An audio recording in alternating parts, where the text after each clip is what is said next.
क्या आपका ठीक रहना इससे नहीं, इससे मशरूत है? आपका ठीक रहना इससे मशरूत है कि वो ताकि वो भी फ़ायदा उठा सके, यानी आपका ठीक होना ज़रूरी है ताकि वो आपके ठीक होने से फ़ायदा उठा सके। लेकिन आपको सबसे ज़्यादा सदमा उसी वक्त होता है ना जब आपका बच्चा दोबारा किसी दिन नशा कर लेता है। लेकिन हमारे सदमों की बुनियाद कोई और है, हमारे सदमों की बुनियाद कोई और है, क्योंकि हम इलाज करने वाले हैं और हमें पता है कि इसकी असल ज़रूरत क्या है। सिर्फ आपको समझाने की खातिर बता रहा हूँ कि चंद दिन ये पहले गए वॉक पे, और वॉक पे जब ये गए और इन्होंने वापस आके तो मुझसे मुलाकात की और कहने लगे कि मैं कोई कंप्लेन करना चाहता हूँ। मैंने कहा करिए, कंप्लेन ज़रूर कीजिए। तो इन्होंने कहा कि वो जो हमारे एक गार्ड हैं जो कि उनके साथ जाते हैं, उन्होंने बाहर जाके कहा कि 2 चक्कर लगाने हैं सिर्फ रेस कोर्स के, जबकि मैंने कहा कि 3 चक्कर लगाने हैं। उन्होंने कहा कि नहीं, मेरा फैसला है कि 2 चक्कर लगाने हैं। कहते देखिए ये बहुत बड़ी ज़्यादती की बात है कि जबकि मैं 3 चक्कर लगाना चाहता था तो उन्होंने अपना हुक्म फरमा दिया कि 2 चक्कर लगाने हैं। उसको बिल्कुल इससे इज्तनाब करना चाहिए और आपकी जो रिस्पेक्ट है उसका फ़र्ज़ है कि अनकंडीशनल करे। लेकिन जो दूसरा, जो पहला हिस्सा है बात का जिसके बारे में मैं बाद में कहना चाहता हूँ कि जब वो जाता है तो वो आपका इंचार्ज होता है, और इंचार्ज होने के नाते वो अगर सोचता है कि नहीं 3 चक्कर नहीं लगाने, 2 चक्कर लगाने हैं, या रूट ये रखना है, या अब वापस चलना है या नहीं चलना, ये आप बाहर जाके उससे बहस मुबाहिसा करें कि नहीं मैं एक और चक्कर लाना है, ये गलत है। क्योंकि जब आप कहीं जाते हैं तो कोई लीडर होता है, और आपने ये बिल्कुल नहीं सोचना कि वो 30,000 रुपये की तनख्वाह का एक मुलाजम है तो देखो साढ़े ते हुक्म जमानदा है। मैंने कहा वो असल में मेरी जगह, यहाँ क्लिनिक में जो किचन में खाना पकाता है वो एक्चुअली मेरी जगह काम कर रहा है, यानी असल में मेरा काम था जो वो कर रहा है। या अगर आपको कोई साइकोलॉजिस्ट काउंसलिंग देता है तो एक्चुअली वो मेरी जगह काम कर रहा होता है, मेरी प्लेस पे काम कर रहा होता है कि उसकी जगह अगर वो काम नहीं करेगा तो मुझे करना पड़ेगा। और वो असिस्टेंट मैनेजर भी हो तो वो मेरी जगह काम कर रहा है और आपको उसको वैसे ही ओबे करना चाहिए। लेकिन आपका जो फोकस है उसे हम टनल विजन कहते हैं। टनल विजन समझते हैं? आप सब समझते हैं टनल विजन क्या होता है? टनल विजन है जैसे इसके रास्ते में देखूं तो मुझे सब नज़र नहीं आ रहे, लेकिन मैं हाथ हटा दूं तो मुझे सारे नज़र आ रहे हैं। तो टनल विजन ये है कि नशा कर रहा है कि नहीं मेरा बेटा, और वाइडर व्यू ये है कि वो नशे के अलावा क्या कर रहा है और क्या नहीं कर रहा। दोनों इम्पॉर्टेंट है। पहले कौन सी चीज़ होगी? रवैये बदलेंगे कि पहले नशा छूटेगा? पहले रवैये बदलेंगे तो नशा छूटेगा, लेकिन कई दफ़ा पहले नशा छूटता है और हम खुशफहमी में मुब्तला हो जाते हैं, हालांकि रवैये नहीं बदले होते। अगर आपका बच्चा नशा नहीं करता 1 महीना, 2 महीने, 3 महीने, 6 महीने, साल, 2 साल नशा नहीं करता, पर रवैये उसके वही पुराने हैं, तंग करने वाले रवैये, खपाने वाले रवैये, सताने वाले रवैये वही हैं, तो आपके दिल में भी होता है कि पता नहीं केड़े वेले तलवार डिगेगी तो नशा कर लेगा। ये इसी वजह से ज़हन में होता है कि आपको उसके बिहेवियर सारे पुराने वाले नज़र आ रहे होते हैं। तो ज़्यादा इत्मीनान उस वक्त पैदा होगा जब किसी के रवैये बदल जाएं और आप अपने बच्चे को मिले तो आपको बेचैनी ना हो। जब भी आप अपने बच्चे को मिले, जब वो उठ के वॉशरूम में जाए और 10 मिनट ज़्यादा लगाए बग़ैर कब्ज़ के, और अगर वो घर से बाहर कदम रखने लगे तो आपको बेचैनी ना हो। वो अगर बैठा बैठा उठ के खड़े हो तो आपको अगर बेचैनी होती है, तो फिर इससे कोई फ़र्क नहीं पड़ता कि उसने महीने से नशा छोड़ा हुआ है या 2 महीने या 6 महीने या साल। असल चीज़ ये है कि अगर आपको उससे मिल के खुशी होती है, बेचैनी नहीं होती, वो हम्बल है और वो फरमाइशी प्रोग्राम नहीं डाली रखता, कोई आपको मुसीबत नहीं डाली रखता, तो दिस कम्स फर्स्ट। इसका मतलब ये नहीं कि रवैये ठीक कर ले तो नशा बेशक करता रहे। वो आजकल जिस नौजवान के साथ मेरे मुज़ाकरात होते हैं तकरीबन रोज़, जो थाईलैंड में एक रिहेबिलिटेशन सेंटर खोला जा रहा है उसके साथ मिलके, और जब भी मीटिंग होती है तो उसका कोई पता नहीं होता कित्थे है, और फिर उसको याद दिलाना पड़ता है। फिर वो कहता है मैं हुणे भज के आना, सॉरी मैं लेट हो गया, सॉरी थाईलैंड पुट्ठा हो गया सी, मैं उन सीधा कर रहा सा। मतलब कुछ ना कुछ उसने करके तो अपना सेशन या मीटिंग लेट करनी है, और मीटिंग इस मौजू पे होती है कि हमने इन्वेस्टमेंट करनी है और उसने वहाँ रिहेबिलिटेशन सेंटर में डायरेक्टर बनना है, और उसका आइडिया है कि थाईलैंड में रिहेबिलिटेशन सेंटर्स हैं, लेकिन मेरे पास एक आइडिया है और वो ये है कि इस्लामिक फ़िलासफ़ी पर मबनी एक रिहेबिलिटेशन सेंटर थाईलैंड में होना चाहिए ताकि दुनिया में इस्लाम फैले।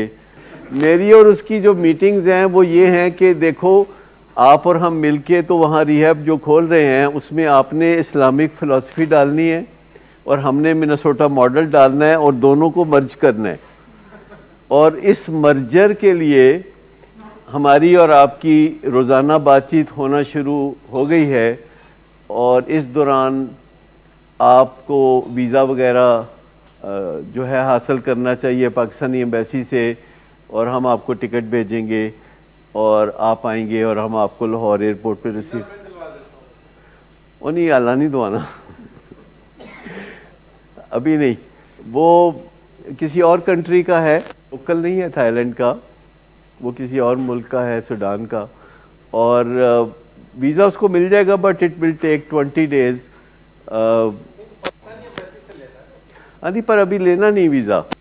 अभी हमने उसके साथ बातें ये शुरू की हुई हैं कि तुमने चूँकि डायरेक्टर बनना है, तुमने चूँकि मिशमाइला बनना है थाईलैंड में, तो तुमने इस्लामिक फ़िलासफ़ी डालनी है और हमने इस्लामिक फ़िलासफ़ी के साथ मिनेसोटा मॉडल को मर्ज करना है। तो तुम हमें इस्लामिक फ़िलासफ़ी सिखाई जाओ तो हम मिनेसोटा मॉडल इसमें डाली जाते हैं, तो रोज़ाना इसका मिल्क शेक बना के रखते रहते हैं। और इस बहाने हम उसको बता रहे हैं कि डिज़ीज़ कॉन्सेप्ट क्या होता है। हम उसे आज बात की है कि नशे की बीमारी होती क्या है, इसकी जिस्मानी नेचर क्या है, कैसे ये जिस्म में शुरू होती है।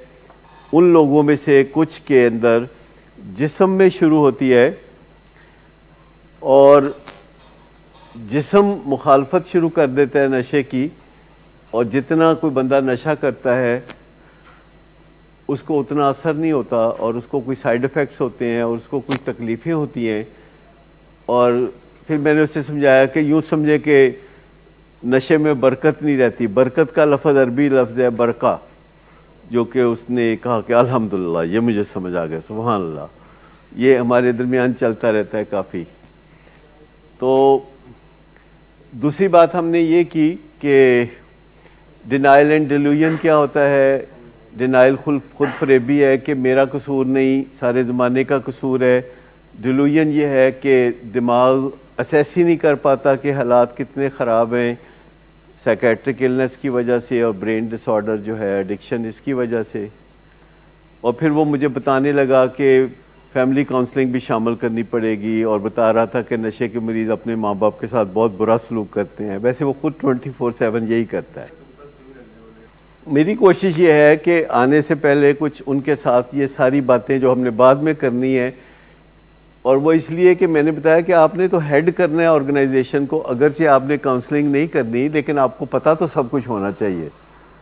और उस बारे में उनके साथ हमारा अल्टरनेट डेज़ पे सेशन होगा, और पेरेंट्स के साथ भी होता है। तो उनके साथ जो होता है वो पेरेंट्स को भी भिजवाते हैं कि ये बातचीत चल रही है। कोई ना कोई रास्ता निकलता है, कोई ना कोई रास्ता निकलता है। कभी कभी पेशेंट्स कहते हैं कि देखें आप सच नहीं बोल रहे, आप फलाना नहीं कर रहे, आप धमकाना नहीं कर रहे। तो हम कहते हैं कि देखिए आप भी सच नहीं बोलते नशा करने के लिए, और हम भी सच नहीं बोलते आपको नशे से निजात दिलाने के लिए। फ़र्क इससे नहीं पड़ता कि कोई चीज़ अखलाकी तौर पर कैसी है, फ़र्क इससे पड़ता है कि उससे शिफा मिलती है कि नहीं। देखिए जब टीका लगाया जाता है किसी भी मरीज़ को तो जब टीका लगाया जाता है किसी भी मरीज़ को तो ये इखलाकी लिहाज से कैसा काम है। और जब किसी पेशेंट का मुआयना करके उसे कहा जाता है कि कपड़े उतार के लेट जाओ, वो एक डॉक्टर सवेरे सवेरे अपने रूम में आया और वहाँ उसने देखा कि एक बंदा है, तो उसको कहता है लेट जाओ यहाँ फटाफट। तो वो बंदा वहाँ फटाफट लेट गया, कहता है कपड़े उतार दो। तो उस बंदे ने कपड़े भी उतार दिए। डॉक्टर ने उसका मुआयना किया, चेकअप किया, चेकअप करके कहता है तुम्हें कुछ नहीं है। कहता वाकई मैंने कुछ नहीं, मैं तो सफाई करना आया सवेरे सवेरे। कई दफ़ा डॉक्टर ऐसे मतलब जल्दबाजी में बाज़-औक़ात कर देते हैं ऐसे। देखिए फियर्स जो है उस पर काम करना शुरू कर दें। बाकायदा बहुत सारे लोग, तकरीबन तमाम लोग किसी न किसी फियर का शिकार रहते हैं, और एक फियर के बाद दूसरा और दूसरे के बाद तीसरा, और फिर फियर्स बढ़ते रहते हैं। लेकिन फियर पे काम करना मुमकिन है। आप माशाल्लाह यूज़ करते हैं स्मार्टफोन, उस पर लिखें कि फियर के ख़िलाफ़ क्या स्ट्रेटजीज़ बनाई जा सकती हैं। अभी मैंने कल ही कराची में एक पेशेंट की काउंसलिंग की और आज उसको मैंने 4 आर्टिकल भेजे हैं। तो 4 आर्टिकल भेजे हैं, उसे बताया था कि तुम्हें 4 आर्टिकल भेजूंगा और तुमने ये 4 आर्टिकल पढ़ने हैं। और वो बंदा अच्छा भला आईटी रिलेटेड है, यानी आईटी का प्रोफेशनल है, और 4 आर्टिकल भेजे कि अपने फियर को फिक्स करने के लिए पढ़ लेना। तो कल उसने कहा था कि मैं तो स्कूल छड्डिया भी बड़ा देर हो गई है। मैं कहा यार पढ़ लेना, तुम्हारी मेहरबानी, ये 4 आर्टिकल पढ़ लेना। कहता तुसी दस जो दिता है मैंने जो दसना सी। मैंने कहा मैं दस दिता है पर तुसी पढ़ लेना। तो आज मैंने वो 4 आर्टिकल भेजे, तो उसने कहा तुसी फिर 4 आर्टिकल भेज देते ने, तो फिर तुहाडा की फ़ायदा होया? आप मुझे बताइए मेरा क्या फ़ायदा हुआ? अगर मैंने उनके साथ बातचीत करके 4 आर्टिकल भेज दिए तो फिर मेरा क्या फ़ायदा हुआ? मेरा फिर की फ़ायदा? आप बताइए। अगर वो 4 आर्टिकल पढ़ लेता है बीच में और फिर मेरे साथ अगला सेशन होता है, तो 4 आर्टिकल कम से कम 2 सेशंस के बराबर होंगे।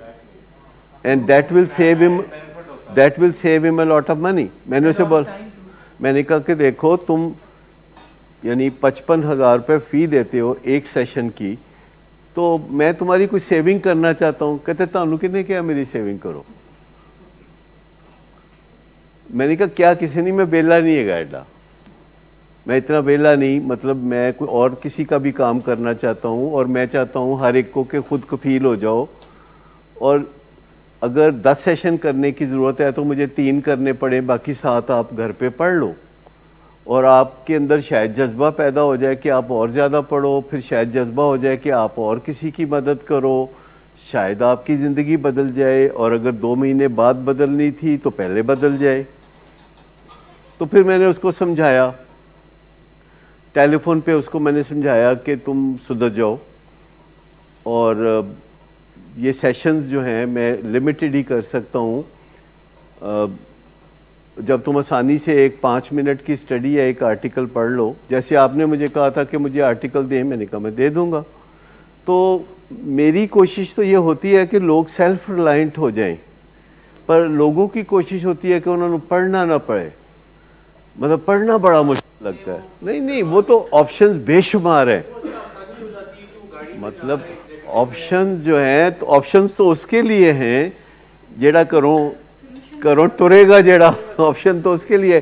देखिए आप वीडियो देख सकते हैं, आप ऑडियो सुन सकते हैं, आप तहरीर पढ़ सकते हैं, आप डायग्रामेटिकली चीज़ों को देख सकते हैं, और आपको फिर एक मेंटोर की भी ज़रूरत है। इसका मतलब ये नहीं कि हमारी अफादियत कोई नहीं है फिर ताड़ा की फ़ायदा होया। तो मतलब इस तरह की बात भी पेशेंट कर देते कि तुहानू जो क्या है, तुसी कपड़े धोई जाओ तो इस्त्री करी जाओ। मैं कहता नहीं यार चलो धो हम देते हैं, इस्त्री तुम खुद कर लो, दोनों में से एक काम खुद कर लो, और अपना पैसा बचाओ और हमारा वक्त बचाओ, क्योंकि हमारे लिए करने के और बहुत सारे काम होते हैं जो कि वही हमारी कोशिश होती है थोड़ा थोड़ा पुश करना, और उनको बताना कि आप सारे का सारा काम हमसे ना करवाएं, कुछ आप करें, कुछ हम करें, फिर कुछ आप करें, फिर कुछ हम काम करें। इस तरीके से काम हो, क्योंकि ये लंबा काम है। हमारा जिन भी बीमारियों से वास्ता है उनका इलाज शुरू होता है, कभी ख़त्म नहीं होता। ये वो बीमारियां हैं primary, chronic, progressive illnesses, they are very serious, if untreated they are fatal. तो हम कहते हैं कि यार ये सीधी सीधी बात है, अच्छी लगे या बुरी लगे, हम सॉरी मुझे कहना पड़ेगा कि ये बात यूँ है। कुछ ना कुछ समझाना पड़ता है, और समझाने से बहुत सारे लोग जो हैं वो तब्दील हो जाते हैं, बहुत सारे नहीं होते। वो सारी चीज़ें जो ज़रूरी है, जो अज्जा हैं, वो हम करते रहते हैं, लेकिन 100% लोगों से तो बात हम नहीं मनवा सकते। 100% लोगों से तो हम बात नहीं मनवा सकते, और कोई बात नहीं, अगर हम 80% से मनवा सकते हैं या 70% से मनवा सकते हैं, गुड लक टू अस। और रोज़ ये होता है, ये चीज़ें होती रहती हैं। मैं देखता हूँ कि अगर आपको सब चीज़ें पसंद हैं तो इससे बैलेंस क्रिएट होता है। और जब हम किसी पेशेंट की इनफरादी बातचीत करते हैं तो उसकी एक फीलिंग होती है, उसका एक बिहेवियर होता है, उसका एक थॉट होता है। हर पेशेंट का ये 3 पहलुओं पे वालिदैन को ज़रूर गौर करना चाहिए कि उसका एक बिहेवियर है जो बाहर से नज़र आता है, उसके बिहेवियर पे गौर करें कि करता क्या है, उसके बिहेवियर पे गौर करें। दूसरी चीज़ ये है कि उसका थॉट क्या है, ये पता नहीं चलता तो पूछ लें कि तुम्हारा थॉट क्या है, तुम सोचते क्या हो। और फिर उसकी फीलिंग आपको उसके चेहरे से नज़र आती है या बॉडी से नज़र आती है, तो आपको नहीं समझ लगती तो पूछ लो तुम्हारी फीलिंग क्या है। नज़र आता है कि इसकी कैसी है, वो तो नज़र आता है। अगर उसके कमरे में कपड़े सारे ज़मीन पर पड़े हुए हैं, तौलिया उधर है, एक जूता उधर है, दूसरा उधर उदास है, तो आप समझ लें कि जो कमरे का हाल है वो इसके अंदर का भी हाल वो है। और उसको फिर आप पूछ लें कि कहाँ दुखता है, कहाँ चुभता है। अगर आपका ख्याल है कि वो बहुत इन्जॉय कर रहा है लाइफ को, तो इस ख्याल को दिल से निकाल दें। नशे का मरीज़ कुछ इन्जॉय नहीं कर रहा होता, वो रो धो के वक्त गुजार रहा होता है, वो बहुत दुखी होता है। और आप उससे बात करें तो दर्द दिल के साथ करें तो वो आपसे खुल के बात कर सकता है कि एक्चुअली वो बहुत दुखता है अंदर से, और जो थोड़ा बहुत आप तक पहुंचता है वो ओवरफ्लो है। लेकिन हमें आदत है, हिस्टोरिकली हमें आदत है, हमें हिस्टोरिकली आदत है बतौर डॉक्टर्स के भी, बतौर साइकोलॉजिस्ट के भी, कि हम मरीज़ की चेहरे पे नज़रें गाड़ के बस इनफरादी तौर पर उसको देखना चाहते हैं, और उसके राइट पे और उसके लेफ़्ट पे जो उसके माँ बाप हैं और उसके बच्चे हैं, और वो नज़रों पे एक दूसरे के साथ कैसे इंटरेक्ट कर रहे हैं और क्या बातें कर रहे हैं और क्या शिकवे कर रहे हैं।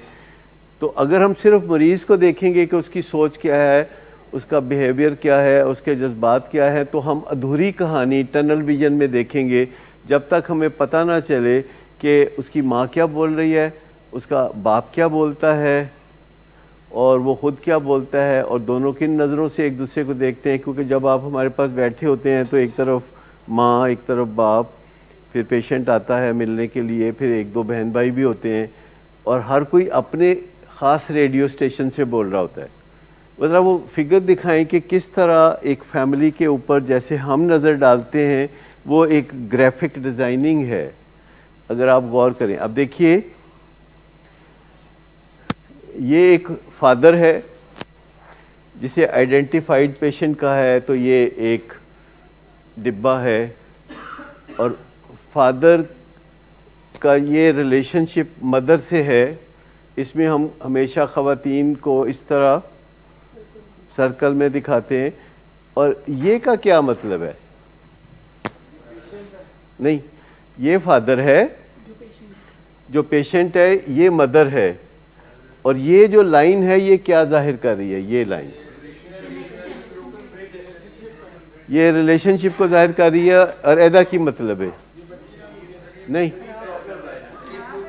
जी, नहीं, कट है, मतलब है कोई रिलेशनशिप नहीं है, ये रिश्ता टूटा हुआ है। और रिश्ता क्यों टूटा हुआ है हमें देखना पड़ेगा कि इसके साथ इसका रिश्ता क्यों टूटा हुआ है।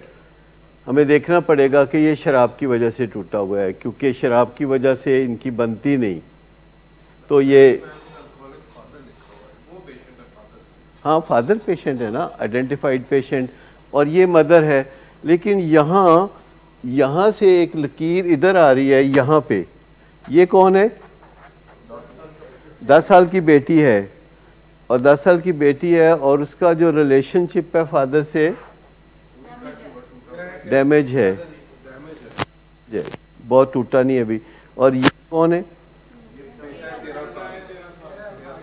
13 साल का लड़का है, और फादर के साथ कट हुआ हुआ है माँ की तरह, लेकिन है उम्र की, तो सवालिया निशान है कि उसका कम कट हुआ है और बाप का ज़्यादा कट हुआ है। तो चूँकि बेटियां इमोशनल होती हैं, मैरिट को उतना नहीं देखती, बेटे ज़रा थोड़े वैसे भी क्रिटिकल होते हैं। दोनों का भी डैमेज है, दोनों बहन भाई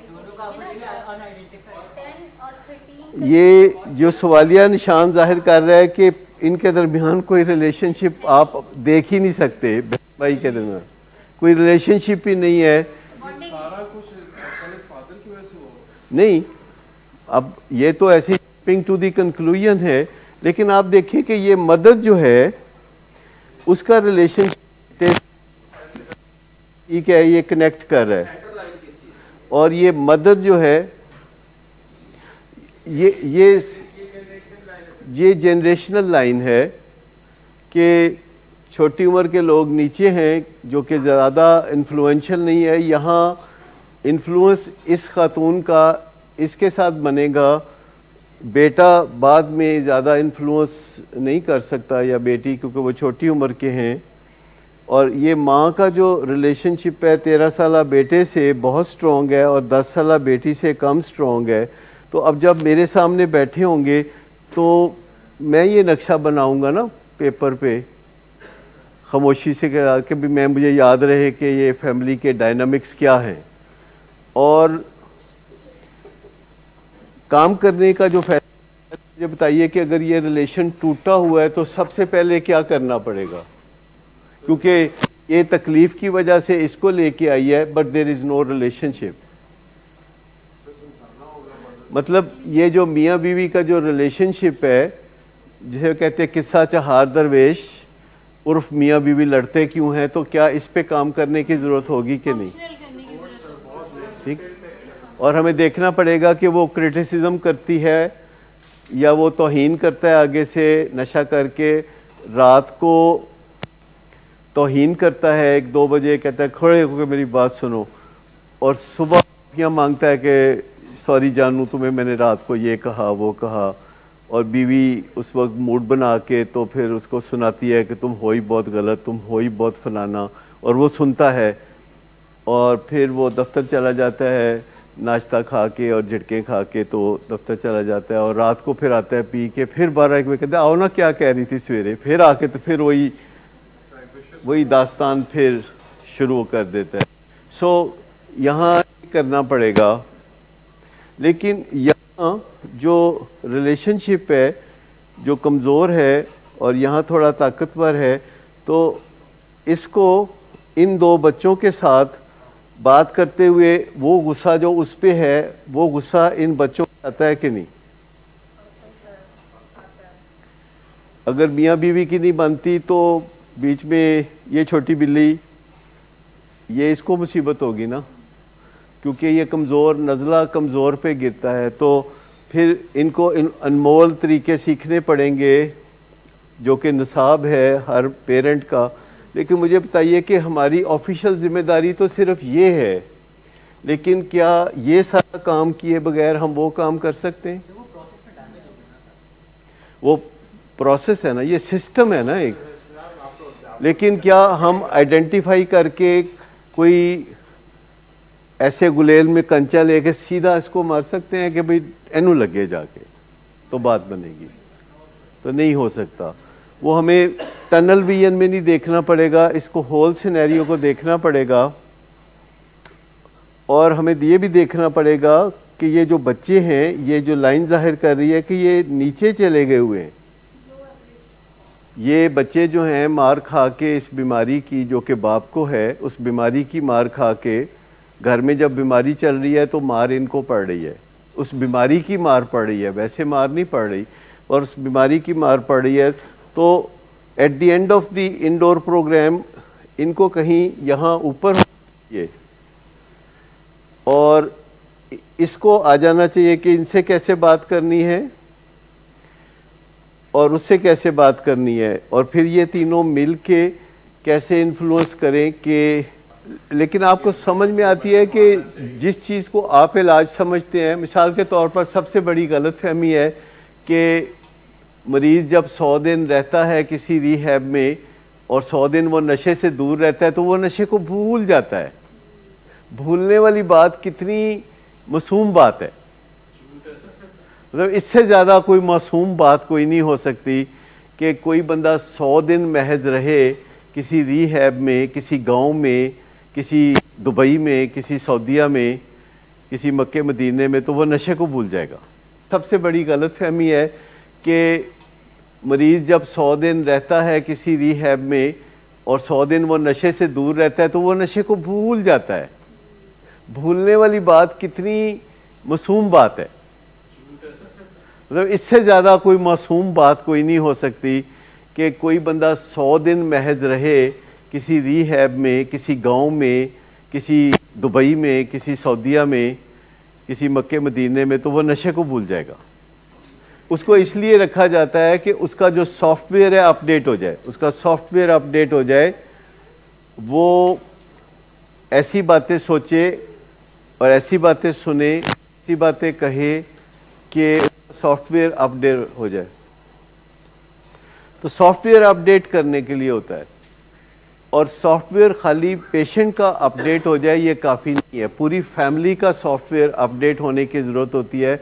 नंबर 1 कि नशे की बीमारी इज़ ए फैमिली डिजीज़, ये फैमिली की बीमारी है और जड़ें नीचे से इकट्ठी होती हैं, और इसके अलावा फैमिलीज़ जीन्स आपस में शेयर करती हैं, तो जब साथ साइकेट्रिक इलनेसेस होती हैं उनकी कुछ मिकदार उन जीन्स की फैमिली मेम्बर्स में भी थोड़ी या ज़्यादा होती हैं, जिसके बारे में बात करते हुए हमें बहुत मुश्किल लगता है, क्योंकि हम आपका खाते हैं तो बहुत मुश्किल होता है आपसे बात करना। खुश रहने के लिए बैरूनी हालात का बदलना ज़रूरी नहीं, आपकी बायोलॉजी ठीक हो तो आप खुश रहना शुरू हो जाएंगे। इसके लिए ज़रूरी नहीं कि डॉलर का रेट नीचे आए या बाज़ार में महंगाई खत्म हो जाए या कोई आपको तंग करना छोड़ दे। खुश रहने के लिए बायोलॉजी ठीक हो इतना काफ़ी है, यानी आपकी 90% खुशी है, which is major portion of happiness. अगर आपकी 90% खुशी का ताल्लुक इस बात से नहीं है कि आपका खामद, बीवी या बच्चे या हमसाए या आपके पाकिस्तान को क्या मसाइल हैं या आपके रिश्तेदारों को क्या मसाइल हैं, इससे आपकी खुशी का सिर्फ 10% ताल्लुक है। जो आप मर्सिडीज़ ख़रीदते हैं तो थोड़ी सी खुशी हो जाती है 2-4 दिन, 10 दिन, पहले दिन शायद लोग गाड़ी में सोते हैं। मर्सिडीज़ कहते हैं मर्सिडीज़ खरीदें तो पहले दिन कार वाले गड्डी सोते थे। ये सही बात है, मुझे तो पता नहीं जी, नहीं अच्छा, सिर्फ सैर करने जाते हैं। तो असल खुशी जो है 90% जो है वो खुशी बायोलॉजिकल है, जो कि 4 चीज़ों से होती है, जिसमें ज़्यादातर मुफ्त हैं। नींद मुफ्त है, एक्सरसाइज मुफ्त है, अच्छे ताल्लुकात मुफ्त हैं, और सस्ता खाना, हाँ ये मुफ्त नहीं है, थोड़ा बहुत दाल रोटी सब्ज़ी। पता नहीं ये फॉर्चुनेट था कि अनफॉर्चुनेट था कि आपको बचपन में किसी चीज़ की कमी नहीं हुई। आपने बर्गर मांगा तो आपको बर्गर मिला, आपने माँ बाप को कुछ भी कहा, बह जाओ कहा तो वो बह गए, खलो जाओ कहा तो वो खड़े हो गए। लेकिन मैं आपको बताऊं कि ये पता नहीं अच्छा नहीं हुआ आपके साथ। हमें याद है हमारे बचपन में हमारी अम्मी कभी कभी कहती थी कि आज सालन कम है, थोड़ा थोड़ा कम खाना। तो इस तरह की और बहुत सारी यादें बचपन की मौजूद हैं। और मैं आपको बताऊं कि उस वक्त अपने मूड को मैनेज करना इसकी वजह से सीखा कि कोई चीज़ है तो अल्हम्दुलिल्लाह, कोई चीज़ नहीं है तो कोई बात नहीं, फिर हो जाएगी। जब भी आपके पेशेंट्स हाथ उठाएं माँ पे, बहन पे, बीवी पे, तो प्लीज़ कॉल द पुलिस। और पुलिस आके कुछ भी नहीं कहती, पुलिस को मारती नहीं है, कुछ नहीं करती, प्यार से पकड़ के। आजकल तो पुलिस बहुत नेक हो गई है, कल परसों की पुलिस मार खा रही है, मतलब आजकल तो पुलिस कुट खाने के लिए है, नेक हो गई पुलिस। मरीज़ को मत बताएं कि आप थके हुए हैं, आप हारे हुए हैं और आप में कोई जज्बा नहीं है, मरीज़ को मत बताएं प्लीज़। पहली बात तो यह है कि थकने का मसला है तो आराम करके अपने आप को बहाल करें, और अगर ये फीलिंग बतानी है तो किसी फ्रेंड को बताएं, अपने काउंसलर को बताएं, अपने डॉक्टर को बताएं। पेशेंट को ये बताने से अगर आपका ख्याल है कि उसको तरस आ जाएगा तो वो नहीं आएगा, क्योंकि वो बीमारी की वजह से ऐसा करता है, वो बुरा नहीं है। वो मेरे सामने कल इकरार कर रहा था कि डॉक्टर साहब मैंने इन्नी शर्म आती है कि मैं जो थाने तो तुहाडे वाल आ रहा सा ते रस्ते च मैं रो रहा सा। नहीं, रस्ते में तो मुझे कह रहा था कि अगर आप मुझे ज़्यादा टाइम दें तो मुझे फ़ायदा हो सकता है वगैरह वगैरह, और साथ कह रहा था कि मुझे आपसे डर लगता है। तो मैंने कहा नहीं, मुझसे डरने की ज़रूरत नहीं है, तो आप जो है मेहरबानी करके बात कर लिया करें, डरने की कोई ज़रूरत नहीं, आप हाल में बात किया करें। और आप ख़ुद सोचें कि पेशेंट से जितनी लगी लिपटी के बगैर मैं बात करता हूँ, तो इसके बावजूद आप देखते हैं कि पेशेंट रिस्पेक्ट करते हैं। आपने कभी सोचा कि इस बंदे की रिस्पेक्ट क्यों करते हैं जो जब चाहे बंदे भेज के तो उठवा लेता है और खरी बातें करता है, लिहाज नहीं करता हमारे माँ बाप के, और सामने ये सारी बातें खोल के कर देता है। तो फिर क्या कभी आपको सोच आती है कि ये बंदा ये बातें करके अभी बचा हुआ कैसे है? कभी ख्याल आता है आपको कि इस बंदे को हमेशा अपने मरीज़ों से, उनके ख़ानदानों से इज़्ज़त क्यों मिलती है? क्योंकि मैं उनको बैड फीलिंग नहीं देना चाहता। In spite of the fact कि वो हरकतें ऐसी करते हैं, मैं फिर भी उनको कहता हूँ कि अच्छा ये ऐसे नहीं करना, ये वैसे करना है, ये वैसे नहीं करना, ये ऐसे करना है। कोई बात भी नहीं मानता, तो फिर भी वो कहीं ना कहीं मेरे लिए मेहरबानी रखते हैं, सॉफ्ट कॉर्नर रखते हैं। ये मैं इस पे अल्लाह ताला जितना भी शुक्र अदा करूँ का उतना ही, क्योंकि ये आसान नहीं है। ये लंबे 45 साल हैं मुझे काम करते हुए, अब 50 साल हो गए हैं, एक्शन में काम करते हुए 45 साल हो गए। जब आपके पास ऐसा पेशेंट होता है तो जो पहला रूल ऑफ थंब है वो है लव फर्स्ट। जबकि लव करना बड़ा मुश्किल होता है किसी नशे के मरीज़ को, उसके लिए आपको डिज़ीज़ कॉन्सेप्ट समझने की कोशिश होती है। लव फर्स्ट का मतलब ये नहीं है कि आप उसकी बातें माने, वो लव फर्स्ट का मतलब है कि आप उसे बेशक कह दें नो नो नो। नो एक मुकम्मल सेंटेंस है, इसमें बहुत ज़्यादा वजाहतों की ज़रूरत नहीं। अल्लाह ने एक ऐसा लफ्ज़ बनाया है जो बहुत मुकम्मल लफ्ज़ है, पूरी की पूरी किताब है नो। आपका कोई इतना इसमें कोई पेट्रोल भी नहीं लगता, आप कह सकते हैं नो, लेकिन आपके चेहरे से मोहब्बत छलकनी चाहिए, क्योंकि वो आपका एक ऐसा रिलेशनशिप है जो मैंने नहीं बनाया, जो आपने नहीं बनाया, वो खुदा ने बनाया। तो मुझे नहीं पता, ना पूछने की ज़रूरत है आपको, ना ये कोई मशकूक बात है। पूछते वो बात है जो मशकूक होती है, तो ये बात कोई मशकूक नहीं है। आप मोहब्बत यकीनन करते हैं, लेकिन कहीं कहीं मोहब्बत करते करते 24/7 मोहब्बत करते करते एक 5 मिनट के लिए पटरी से उतर जाते हैं। ये एक प्रॉब्लम है, बस एक 5 मिनट। आप सब ठीक करते हैं, लेकिन वो एक 5 मिनट कोई ऐसे होते हैं जिसमें कोई बात हो जाती है। बस वो majority of the times you are perfect on the mark, लेकिन वो एक 5 मिनट 4 दिन बाद, 3 दिन बाद, आधी रात को, किसी कॉरिडोर में, किसी सीढ़ियों में, वो एक 5 मिनट ऐसे होते हैं कि आपके सारे किए किराए पे पानी फेर देते हैं। आपको वो सीखने की ज़रूरत है। काश मैं आपको बता सकता कि सिर्फ आपको इमरान खान के वज़ीर-ए-आज़म बनने तक मार पड़ेगी, लेकिन मैं ऐसा बता नहीं सकता, क्योंकि मेरे पास ऐसा कोई फ्यूचर का नॉलेज नहीं है। पर मुझे ये पक्का पता है कि आप एक हफ्ते में ऐसे हालात पैदा कर सकते हैं कि वो आपको बिल्कुल ना मारे। आपकी बात जो है वो टू दी पॉइंट हो, आप सिर्फ वो बात कहें जिस पे आपने अमल करना है, वो बात हरगिज़ ना कहें जिस पे अमल नहीं करना। बढ़ास मत निकालें, नो कहना है तो नो कहें, यस कहना है तो यस कहें, प्रोवोक मत करें, पार्टिंग किक मत दें। जब भी मुलाकात होती है ब्रीफ रखें, 1 मिनट 2 मिनट, इससे ज़्यादा नहीं। लेकिन हमारे घरों में ये रिवाज है, हर एक के घर में रिवाज है कि हमारी मीटिंग शुरू होती है, there is no ending time. हमारी मीटिंग शुरू होती है अला तूल। अला तूल का क्या मतलब होता है? आप अरब से आई हैं। अला तूल आपसे पूछो। हाँ, अला तूल का मतलब है चल सो चल। नहीं, आपको हमेशा बात करना चाहिए। तुमसे बात ये कहती मैं को गल करनी है और फलाने मौजूदे करनी है, तो आप कहते हैं कि 5 मिनट कर लेते हैं बात। तो सबसे पहले तो यहाँ इस मौजू पे लड़ाई हो सकती है कि वो कहे कि नहीं मैं तो 5 घंटे लड़ना है, तो तुसी 5 मिनट च फर्क कर रहे हो मैनू। लेकिन आप कहें कि नहीं, 5 मिनट में आप अपना लुबे लुबाब बता दें और कल मैं 10 मिनट में अपना लुबे लुबाब बता दूंगा और फिर परसों बात करेंगे 5 मिनट या 10 मिनट।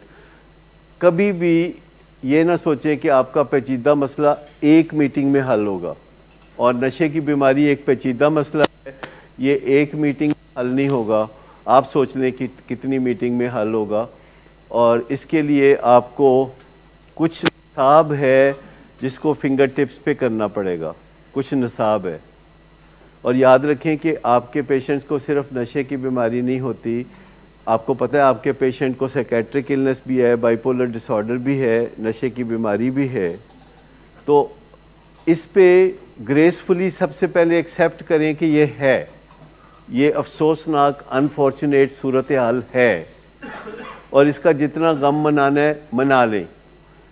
किसी मोहब्बत करने वाले से, किसी रिश्तेदार से शेयरिंग करें, बता दें दिल का दुख कि ये मुझे है, और उसके बाद इस नुकसान को तस्लीम कर लें कि ये है और मूव ऑन। जिसका मतलब ये है कि अब उसका सोल्यूशन ढूंढना शुरू करें, रोज़ रोज़ रोना धोना ना करें। ना कोई पहला इलाज होता है, ना कोई आखिरी इलाज होता है, एक जिद्दोजहद होती है, थिंग्स गेट बेटर।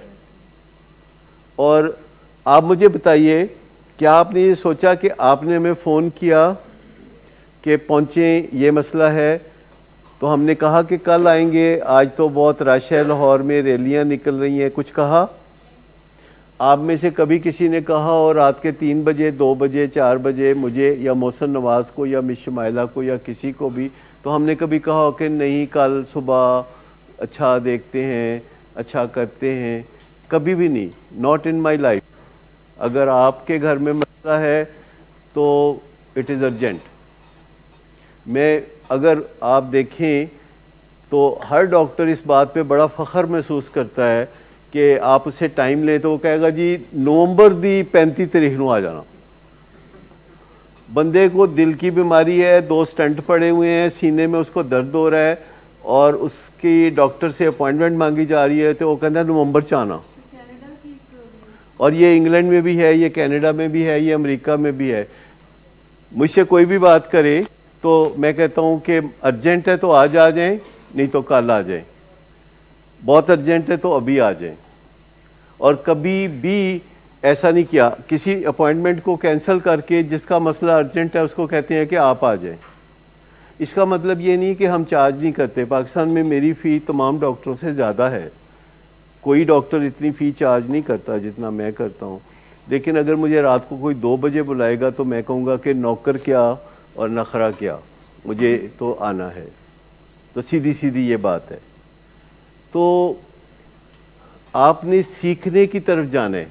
एक सऊदी फैमिली है जिनको मैंने अनमोल माँ भेजी, मैंने कहा कोई पाकिस्तानी पढ़ो तो उन्होंने को वो पढ़ के सुनाई। तो रियाद में कहते हैं कि जी वैसे तो साडा हमसाया पाकिस्तानी है लेकिन असी चाहते नहीं उन्होंने पता लगे। यहाँ आके बात रह जाती है, शेम की वजह से बात रह जाती है। मुझे बताएं, दुखी फैमिली सऊदी अरेबिया में रियाद में, पेशेंट है, नशे का मरीज़ है, पाकिस्तान में काउंसलिंग कर रहे हैं और उनको एक फ़ाइल भेजी जाती है कि प्रिंट करा के किसी को वो पढ़ के दस देवे कि किसी उहदे नाल गल करनी है।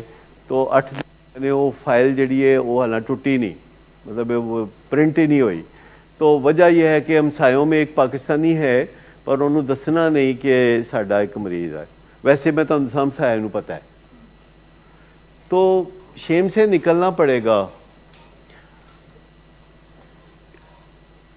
देखिए, एक बीमारी है जो पेचीदा है जिसमें आप तंग हैं काफ़ी अरसे से। घर में मेहमान है, अम्मी नहीं आई, आप आ गई हैं, कल आप नहीं आएंगी, अगली कहानी आपकी अम्मी सुनेगी, परसों अम्मी नहीं आएंगी, दूसरी बहन आ जाएगी। आज आप आई हैं, अगर ये नदीम नूर का वलीमा होता तो ठीक था। तो मैं आपको बताऊं कि नहीं छुपाना, हमने सिर्फ बचाना है अपने आप को। जब हमने बचा लिया अपने आप को तो बस काफ़ी है। बस चोपड़ी हुई और दो दो नहीं होती, बच जाए हमारा बच्चा, बच जाए हमारा फैमिली मेम्बर, इतना काफ़ी है। अब ये लोगों को पता ना चले, फलाना ना हो, धमकाना ना हो, इतना फरमाइशी प्रोग्राम इस दुनिया में हमारा कोई नहीं चलता। हाँ, और ये बिल्कुल शेम में नहीं रहना, आपने निकलना है और हमारी जिम्मेदारी है।